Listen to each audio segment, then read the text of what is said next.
I want to talk about our next module in our 12-week shakedown, and it is preeminence. Now, what is preeminence? When you are marketing your message, your company message, preeminence is the message you share that yours is the only solution for your ideal client. It's positioning yourself as an indispensable provider of a solution to that client you love. Now, preeminence is mostly the topic of the expert Jay Abraham, who is one of the best business coaches in America and certainly one of the leading specialists in marketing. But I want you to think about a very beloved company. Maybe it's a company you love that maybe I don't talk about, but think about Steve Jobs, think about Apple, think about how every message that they share in their marketing positions them as preeminent. That Apple says you're an individual, you're a unique individual, and here's a product, and it's a concept that, of course, we give you this gift of individuality, and it's because we're superior. We know what we're doing, and you can only get this from us.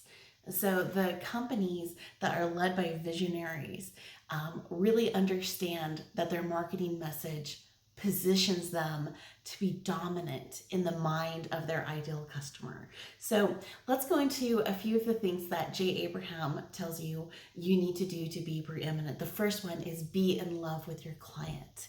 There is an ideal client out there that you should love to serve more than anyone. It should be your favorite thing to do in business.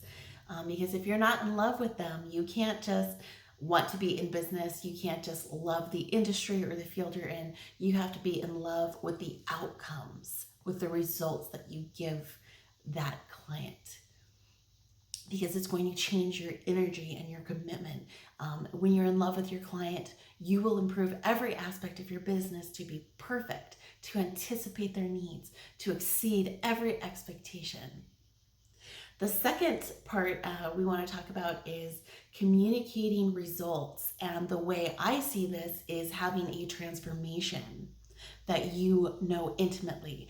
That's where is your client starting and where are they going to finish? And what are those steps that they go through to give them a specific result? Because let's talk about this. In marketing, you have to speak the language of benefits. And if you look up, think with Google of the best ads that they were the most successful, they spent the least money with the most views and the most conversions. It's emotional advertising. I looked at campaigns, the top selling campaigns on YouTube for 2020, and these all depicted an emotional transformation that these ideal clients went through with this product or this service. People are hungry for transformation.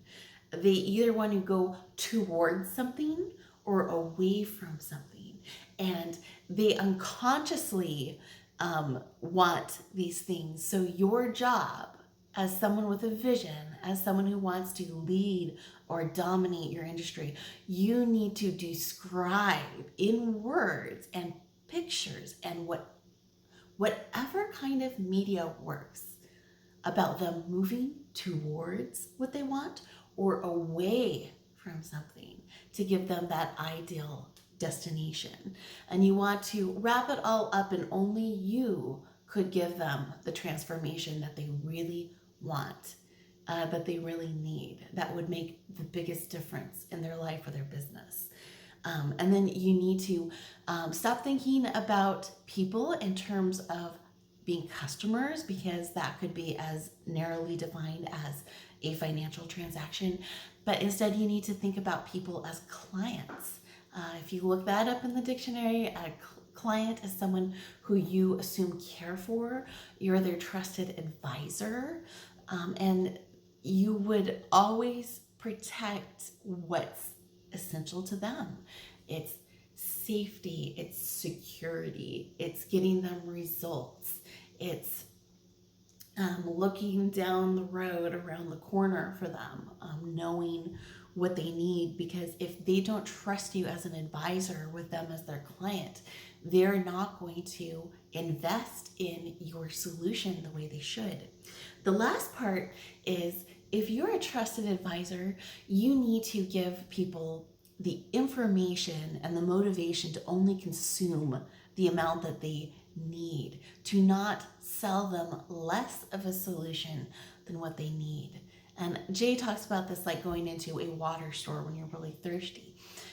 If someone walks into your water store and orders half a glass of water, it's your responsibility as an expert and taking them in as a client that you explain to them how much water they need to drink that day. Because if they think that that half glass is going to do anything for them besides, just sate that one little moment, you're not doing your job. So you want to make sure that you are describing to your clients the right amount for them to consume of your solution. And this could be the right amount at the right frequency, but you want to talk about what is going to bring them the right outcome.